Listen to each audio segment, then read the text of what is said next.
कुछ वैज्ञानिक कहानियां हैं जो जो हमारी सोच का हिस्सा बन जाती हैं, एकदम लेजेंड्स की तरह।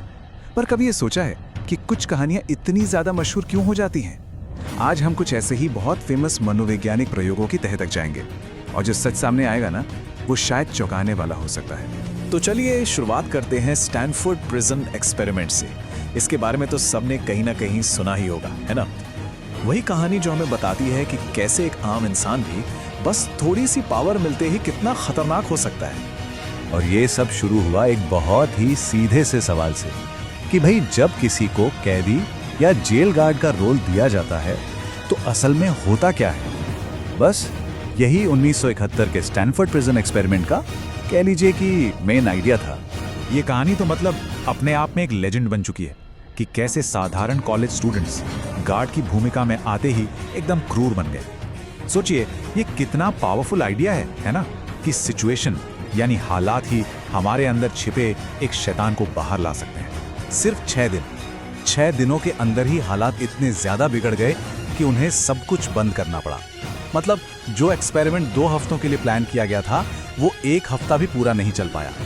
लेकिन क्या हो अगर वो कहानी जो हम सब जानते हैं वो पूरी कहानी ही ना हो।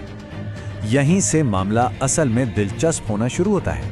चलिए जरा देखते हैं कि रिकॉर्ड्स असल में क्या बताते हैं। और यहीं पे इस पूरी कहानी की नींव में दरारें दिखनी शुरू हो जाती हैं। आइए अब इस मशहूर एक्सपेरिमेंट की एक एक परत खोलते हैं। तो असली बात ये है, ये सब कुछ अपने आप नहीं हुआ। गार्ड्स को बाकायदा कहा गया था कि सख्त बनना है। मतलब ये सिर्फ लोग नहीं थे जो कोई रोल प्ले कर रहे थे, नहीं, उन्हें खास तरीके से बर्ताव करने के लिए उकसाया जा रहा था। तो जब इन सारी खामियों को एक साथ रखकर देखते हैं तो ये साफ हो जाता है कि ये किसी भी एंगल से एक कंट्रोल्ड साइंटिफिक स्टडी तो नहीं थी। ये तो एक तरह का डायरेक्टेड ड्रामा था, जैसे सब कुछ पहले से तय हो। और कमाल की बात देखिए, इतनी सारी खामियों के बावजूद ये कहानी आज भी जिंदा है। शायद इसलिए क्योंकि इसने हमें इंसानी फितरत के बारे में एक आसान सा जवाब दे दिया। लेकिन क्या हो अगर सच्चाई इससे कहीं ज्यादा परेशान करने वाली हो? चलिए अब एक ऐसे एक्सपेरिमेंट की तरफ बढ़ते हैं जो कोई सिमुलेशन नहीं था बल्कि असलियत था। तो अब आते हैं एक बिल्कुल अलग कहानी पर।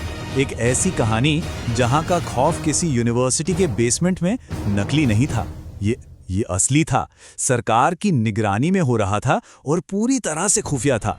जरा सोच कर देखिए, पूरे 2 दशक तक, 20 साल तक सरकार खुफिया तरीके से लोगों पर उनकी जानकारी के बिना एक्सपेरिमेंट कर रही थी।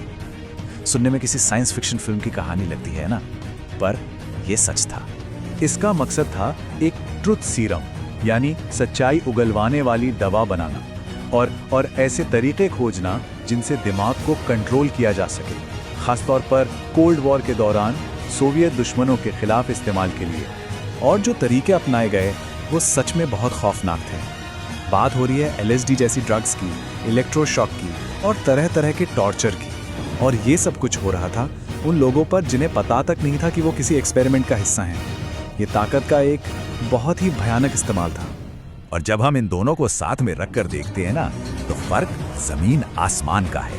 एक तरफ है एक यूनिवर्सिटी का स्टडी जिसमें कई खामियां थी, और दूसरी तरफ है एक असली 20 साल तक चला सरकारी अत्याचार का प्रोग्राम। तो हमने देखा एक फ्लॉड साइंस और एक असली खौफनाक हकीकत। अब हम एक तीसरी चीज की तरफ बढ़ते हैं, एक ऐसा एक्सपेरिमेंट जो सिर्फ और सिर्फ एक कहानी है। इंटरनेट पर एक बड़ी खौफनाक कहानी घूमती है। ये कहानी है सोवियत रिसर्चर्स और कुछ कैदियों की जिन्हें 15 दिन तक बिना सोए रखा गया, और इसका अंत हुआ पागलपन और खुद को नुकसान पहुंचाने में। एक डरावनी मिसाल कि कैसे आयरन कर्टन के पीछे साइंस पागलपन में बदल सकता है।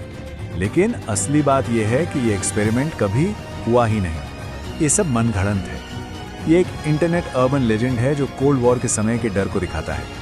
जब इस कहानी की असलियत को खंगाला गया तो ये पूरी तरह से झूठी निकली। इसके साथ जो तस्वीरें जुड़ी जाती हैं वो कहीं और की हैं। असल में स्लीप डेप्रिवेशन यानी नींद की कमी के असर इतने भयानक नहीं होते। साफ है कि इसे एक खास मकसद से बनाया गया था।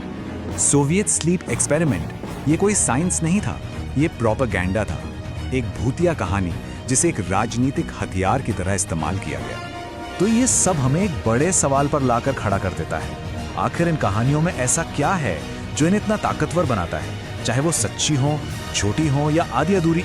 हर कहानी में, चाहे उसका आधार कुछ भी हो, एक बहुत ही गहरी और लंबे समय तक टिकने वाली छाप छोड़ी है। एक ने पॉप साइकोलॉजी को शक्ल दी, दूसरी ने सरकार पर भरोसे को हिला दिया और तीसरी एक राजनीतिक हथियार बन गई। तो इससे हम क्या सीखते हैं? देखिए, खामियों से भरा साइंस जैसे एसपीई हमें इंसान के स्वभाव के बारे में आकर्षक लेकिन गुमराह करने वाली कहानियां दे सकता है। वही MK अल्ट्रा जैसे असली अत्याचार दिखाते हैं कि सुरक्षा के नाम पर बिना रोक टोक वाली ताकत कितनी खतरनाक हो सकती है। और सोवियत स्लीप एक्सपेरिमेंट जैसी मनगढ़ंत कहानियां वो दिखाती हैं कि कैसे सिर्फ साइंस के आइडिया को भी एक हथियार बनाया जा सकता है। तो एक वैज्ञानिक खोज, एक परेशान करने वाली हकीकत और एक राजनीतिक किस्से के बीच की जो लकीर है ना, वो खतरनाक रूप से बहुत पतली हो सकती है। इन सब में कॉमन धागा बस एक ही है, एक मजबूत कहानी की ताकत जो दुनिया को देखने के हमारे नजरिए को पूरी तरह बदल सकती है। तो सवाल ये उठता है कि जानकारी के इस युग में हम एक अच्छी कहानी के असर से खुद को कैसे बचाएं? शायद इसका जवाब यही है कि अगली बार जब भी कोई ऐसी कहानी सामने आए जो सच होने के लिए बहुत अच्छी या बहुत बुरी लगे, तो एक पल के लिए रुकना जरूरी है, सवाल पूछना जरूरी है, क्योंकि एक अच्छी कहानी के असर से बचने का सबसे अच्छा तरीका है एक क्रिटिकल थिंकर बनना।